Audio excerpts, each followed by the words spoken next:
woman calling Laverton Arts Centre for some information. First, you have some time to look at questions 1 to 6.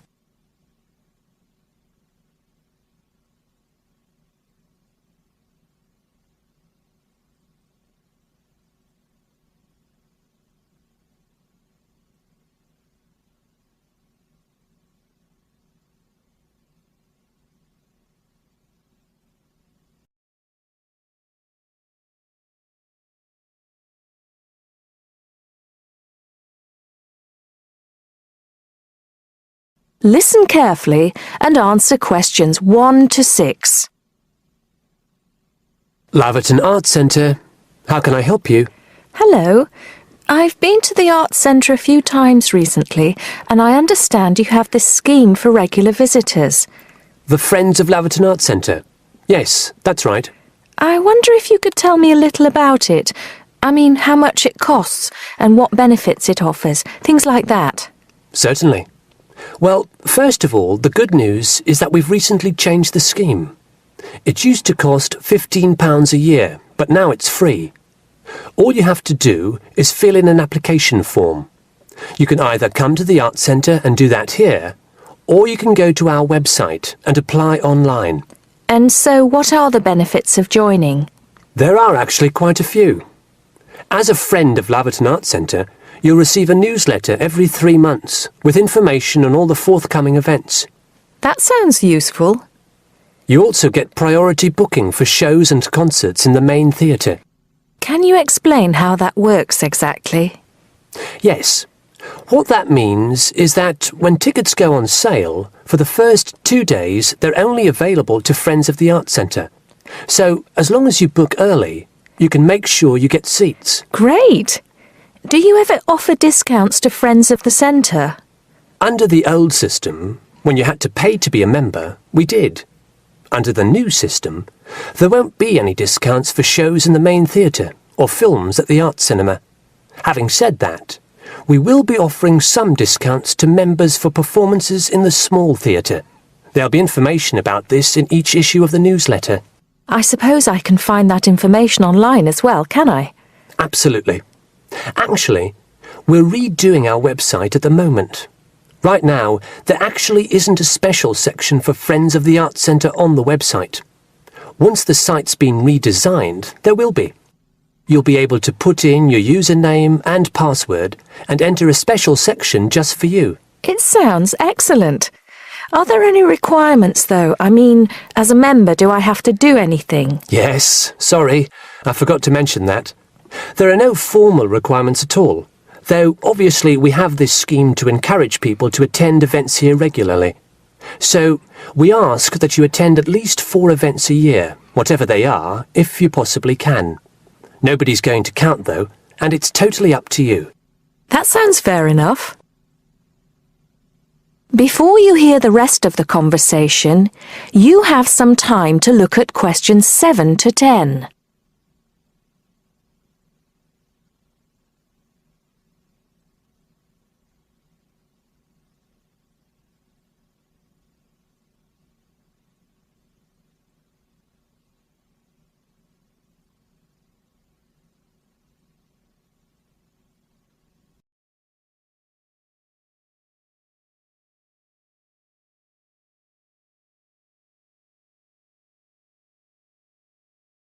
Now listen and answer questions 7 to 10.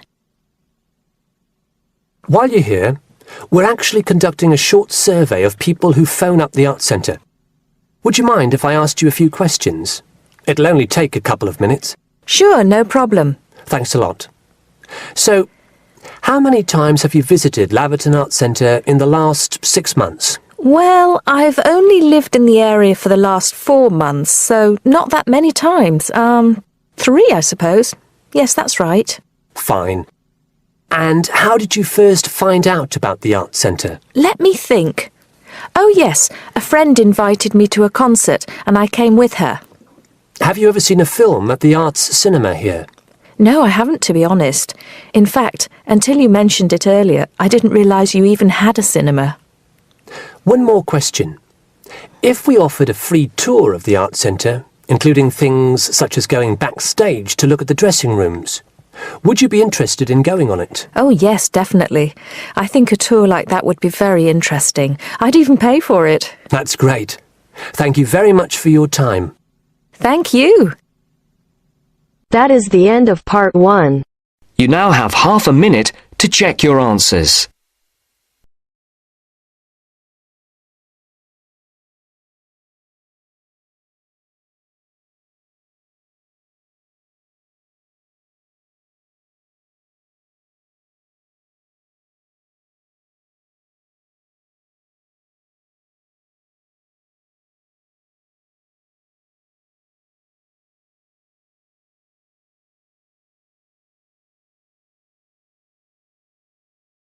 Now turns to part 2.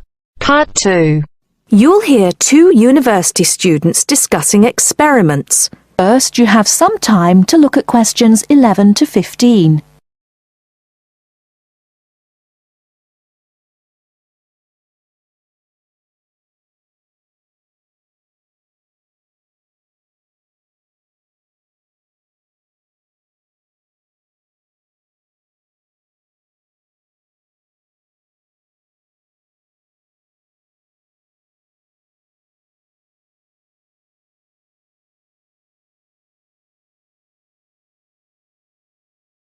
Now, listen carefully and answer questions 11 to 15.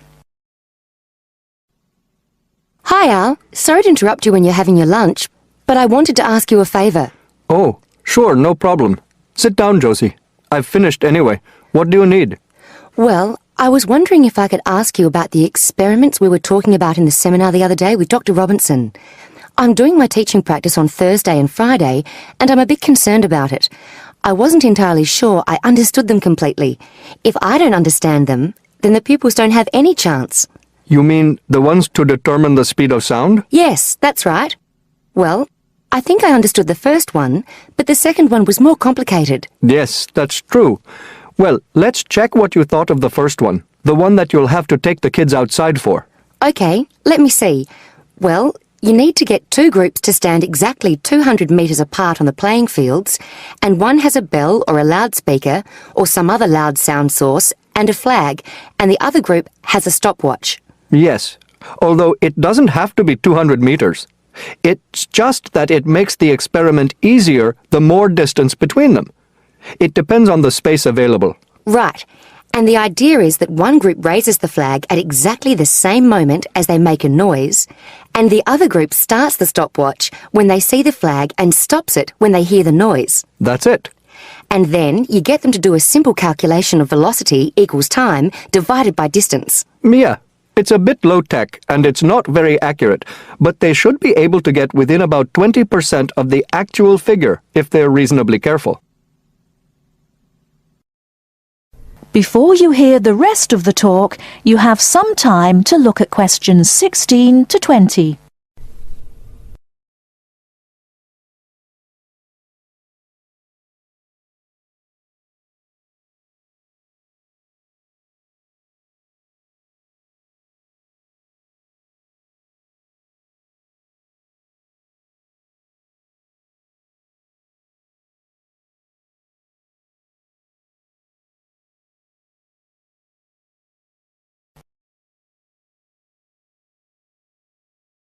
Now listen and answer questions 16 to 20.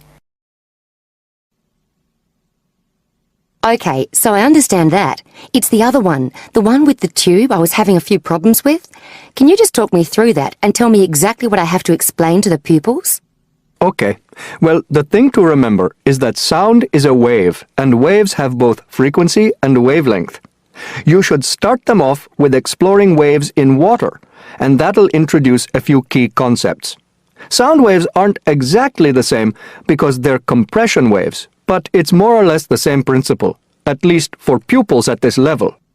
I've got some ideas for that. So they understand wavelength and frequency, and then we move on to the experiment. For that we need, let me just have a look at my notes. A long tube, a tuning fork, and a large barrel of water. Now, what do they do with those? And what's the point of it? It's fairly simple, really. You just have to remember that velocity equals wavelength times frequency. Ah, yes, that's the key, isn't it? Yes, the tuning fork is manufactured to produce a sound of a given frequency. So that just leaves you one thing to measure. The pupils hit the tuning fork so that it makes a sound and hold it toward the end of the long open tube. That makes the air vibrate. They should slowly move the tube up and down. They'll find that in some positions it gets louder. That's because of resonance. Well, what's that again? It's when there are a whole number of waves in the column of air in the tube. It makes it louder. They then measure the length of the column of air, and they can work out the wavelength from that. And that's more accurate than the other experiment? Well, it is if the pupils take an average using different tuning forks. It should be much more accurate. Thanks, Al. That's clear to me now. I can't think of any more problems. Just make sure that the pupils keep good records. You need to tell them how important that is. Any mistakes with the maths can be corrected later, but you don't want them to have to go back and get the data again. You probably wouldn't have time for that anyway. Good advice, yes. I just hope it goes well in the classroom now. Good luck.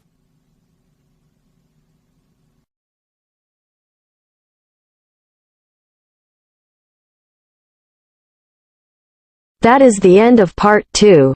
You now have half a minute to check your answers.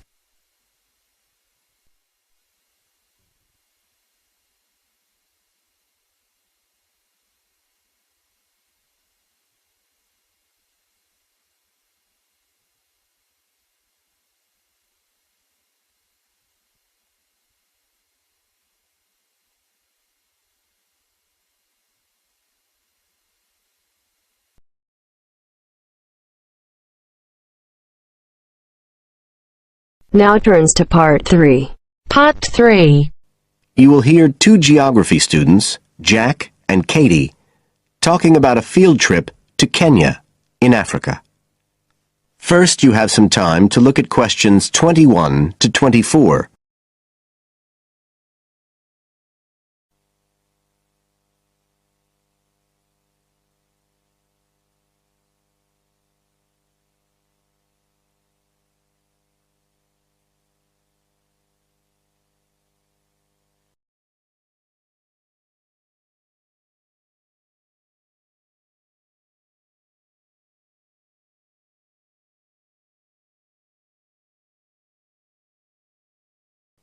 Now listen carefully and answer questions 21 to 24.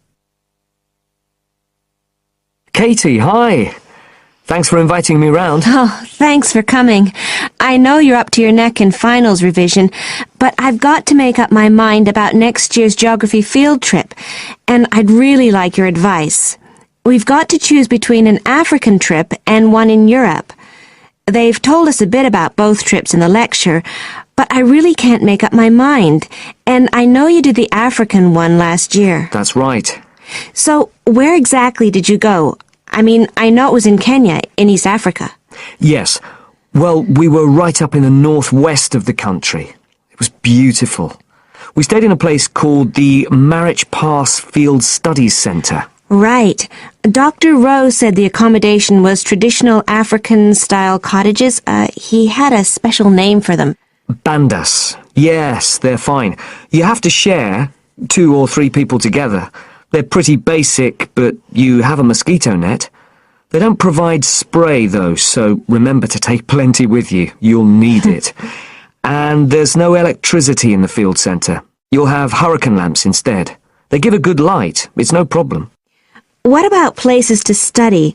Dr. Rose said there was a library? Yes, but it's quite small. There's a lecture room as well, but most of us worked out in the open air. There are plenty of places outside, and it's so beautiful. You're right in the middle of the forest clearing. I gather it's a relatively unmodernized area. Definitely. They actually set up the centre there because it's on the boundaries of 2 distinct ecological zones. The mountains, where the people are mainly agriculturalists, and the semi-arid plains lower down, where they're semi-nomadic pastoralists. Before you hear the rest of the conversation, you have some time to look at questions 25 to 30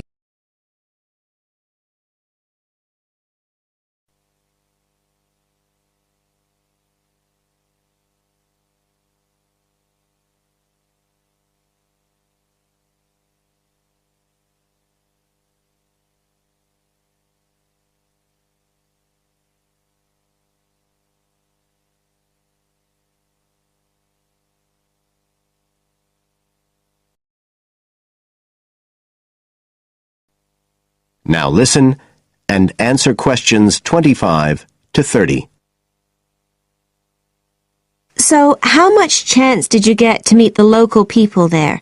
Did you get the chance to do interviews? Yes, though we had to use local interpreters, but that was okay. Then we did field observation, of course, looking at environmental and cultural conditions, and morphological mapping. What's that? Oh, looking at the surface forms of the landscape, the slope elements and so on. What about specific projects? Yes. After the first 2 or 3 days, we spent most of our time on those. We could pretty well do what we wanted, although they all had to relate to issues concerned with development in some way. People did various things. Some were based on social and cultural topics, like the effect of education on the aspirations of young people, and some did more physical process-based studies, looking at things like soil erosion. My group actually looked at issues relating to water, things like sources such as rivers and wells, and quality and so on.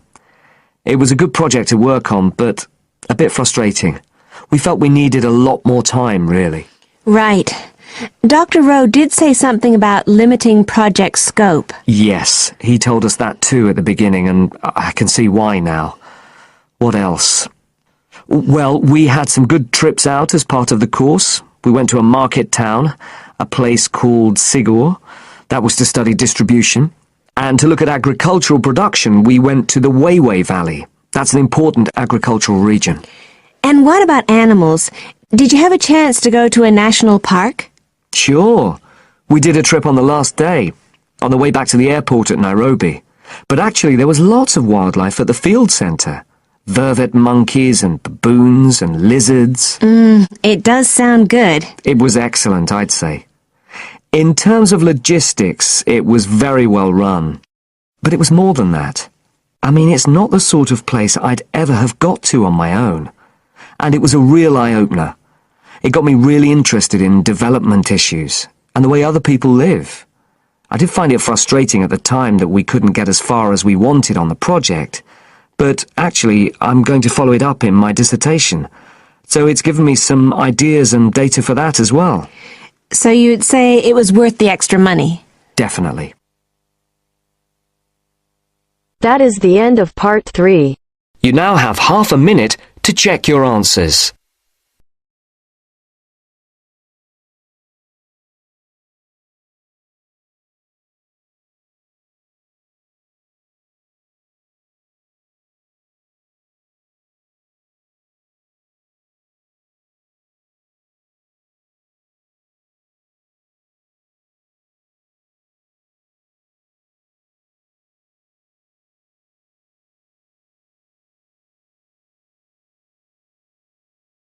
Now turns to part 4.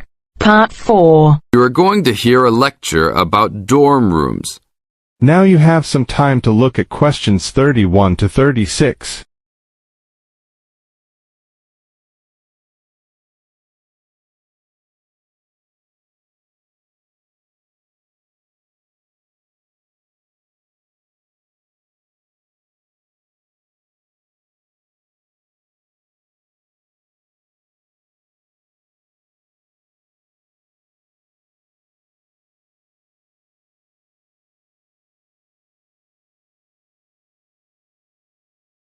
Now listen carefully and answer questions 31 to 36. Welcome to your new home for the upcoming year. These dorm rooms are among the best in the nation and are the newest ones at this school. So I hope you will all learn to appreciate them and take good care of all the facilities here. I am Gina, and I will be residential advisor in this building for the year. Today I am going to tell you about some of the programs and facilities that are available to you. I will also be telling you the rules that everyone is expected to abide by. I will be asking you to give me your full attention for the next few minutes. I will first tell you about the facilities that are available to you. The dining facility is located on the first floor of the building. It is open 7 days a week from 7 a.m. to midnight. All the food offered to students is freshly made every day, and my own opinion is that the food is actually quite good. Feel free to come and grab a banana for breakfast or sit down with a group of friends for dinner. Although your meals are served buffet style, please do not waste food. All students are expected to clean their own tables after meals. In the basement of this building, there is a gym and recreational hall. The gym has workout equipment such as treadmills and weight sets. In the recreational hall, there are ping pong tables and a pool table for student use. You must sign in when using this equipment, and you will be held responsible for any damages or losses. The gym and recreational hall are open daily from 10 a.m. to 10 p.m. There is a kitchen located on the second floor of this building. Your dorm key will open this door. Inside there is a refrigerator, a microwave, an oven, and a stove. This room is open 24 hours a day, 7 days a week. If you decide to cook a meal, please be considerate to all the students and clean up after yourself. You can use some food in here, but please do not make a mess. Some students do end up having their food eaten from the fridge, so be careful. Don't leave anything that looks like it tastes really good. Do not leave pots and pans lying around in the kitchen. Please store these in your room. Now you have some time to look at questions 37 to 40.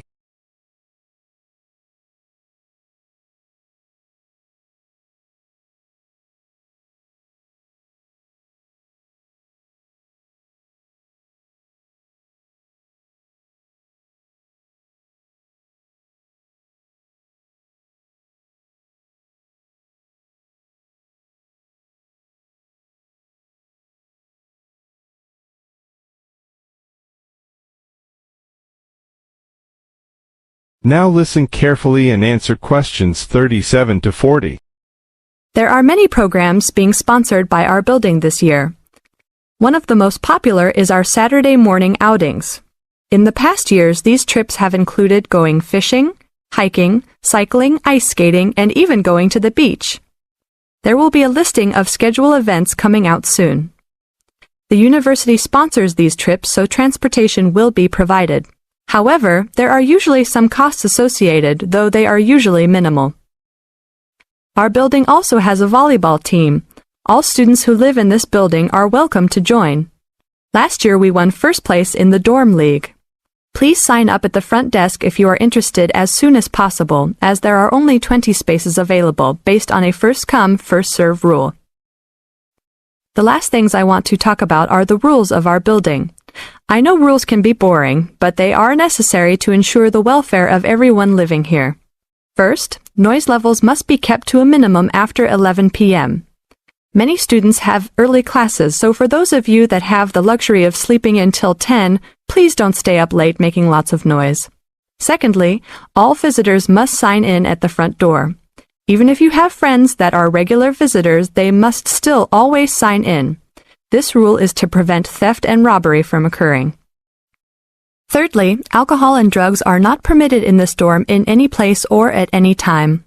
Lastly, just be safe and have a great time. University is the greatest time of your life, so make the most of it. Thank you all for your attention.